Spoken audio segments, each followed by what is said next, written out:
Digital India के दौर में जहां सरकार यूपीआई को बढ़ावा देने में करोड़ों खर्च कर रही है, वहीं साइबर ठग खुलेआम लोगों की जेब काट रहे हैं और पुलिस चुपचाप तमाशा देख रही है।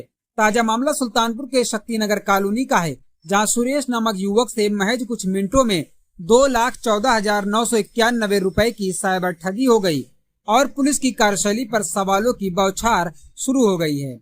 15 मई की रात 10:40 पर सुरेश के मोबाइल पर 2 अनजान नंबरों से कॉल आती है। बातचीत के दौरान यूपीआई अकाउंट चालू करवाने की बात होती है। एक बार हाँ और दूसरी बार ना कहने के कुछ ही पलों बाद सुरेश के मोबाइल पर एक के बाद एक मैसेज आने लगते हैं। उनसे एसबीआई और एचडीएफसी खातों से हजारों रुपए कटने लगते हैं। कुल मिलाकर 2,14,991 रुपए उड़ाए जा चुके थे। पीड़ित सुरेश न सिर्फ 1930 पर शिकायत दर्ज करते हैं, बल्कि अगले ही दिन साइबर थाना सुल्तानपुर पहुंचकर सारी जानकारी लिखित रूप में देते हैं। थाना प्रभारी ने मामले को गंभीरता से लेने के बजाय आवेदन को आरक्षी सूरज पटेल के हवाले कर पल्ला झाड़ लिया। आरक्षी ने औपचारिकता निभाने के लिए कुछ बैंकों से डिटेल मंगवाई, जिसे सुरेश ने उपलब्ध भी करा दिया, लेकिन कार्रवाई बस कागजों में ही चलती रही। 22 जून को जब सुरेश दोबारा थाने पहुंचा तो जवाब मिला, खाता म्यूट है और एटीएम से पैसे निकाल लिए गए हैं। साथ में 8 पन्ने की बैंक डिटेल थमा कर कहा गया, खुद बताइए किसका डिटेल मंगवाना है। अब पीड़ित खुद ही जांच करे और खुद ही निशान लगाए, खुद ही दोषी को पकड़े। ये मामला सिर्फ एक व्यक्ति की ठगी का नहीं, बल्कि साइबर सुरक्षा की सरकारी व्यवस्था की पोल खोलता है। सुरेश ने अब सुल्तानपुर के पुलिस अधीक्षक से गुहार लगाई है कि संगठित अपराध के खिलाफ सख्त कार्रवाई की जाए और उन्हें उनकी गाढ़ी कमाई वापस दिलाई जाए, वरना सवाल ये उठेगा कि ठगों से बड़ा अपराधी कौन, वे जो लूटते हैं या वे जो देखते हैं और कुछ करते नहीं। क्या नाम है?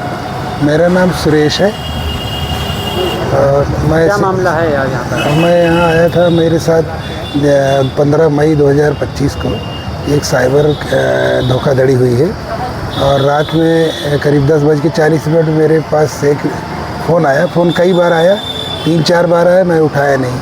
उसके बाद फिर जो है जैसे मैंने उठाया, फ़ोन पर खाली इतना ही पूछा गया कि आपको यूपीआई चलाना है कि नहीं चलाना है। हमने कहा कि चलाना है। फिर दूसरी बार कॉल आई तो हमने कहा उसमें नहीं चलाना है।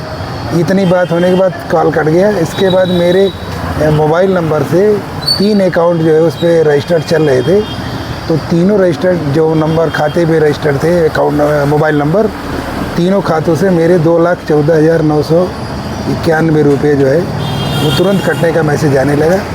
मैंने तुरंत जो है 19:30 पर जो है वो क्या नाम है, हमने कंप्लेन लॉक कराई।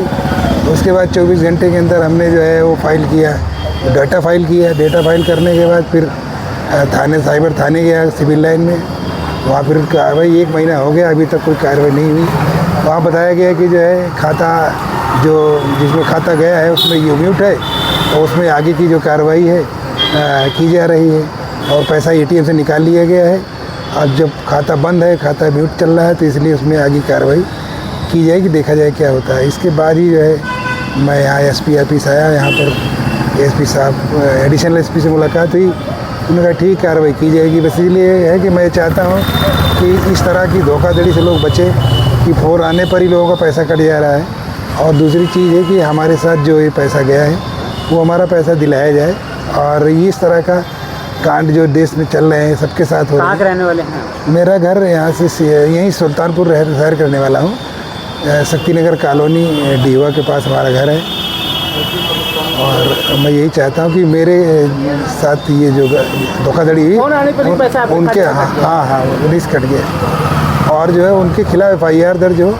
और जो भी जहाँ भी चाहे यूपीआई ट्रांसफ़र हुए या फिर एटीएम पैसे निकालेंगे, एटीएम ट्रेसेबल है, ट्रांजेक्शन ट्रेसेबल है, सारी इतनी डिजिटलाइजेशन में जब सब कुछ ट्रेसेबल है तो उसके बाद भी अगर नहीं पकड़े जा रहे हैं तो ये तो नाकामी मानी जाएगी। तो मैं चाहता हूँ कि इसमें ये लोगों को इस पर गिरफ्तार किया जाए और उनके खिलाफ FIR करके कड़ी कार्रवाई की जाए।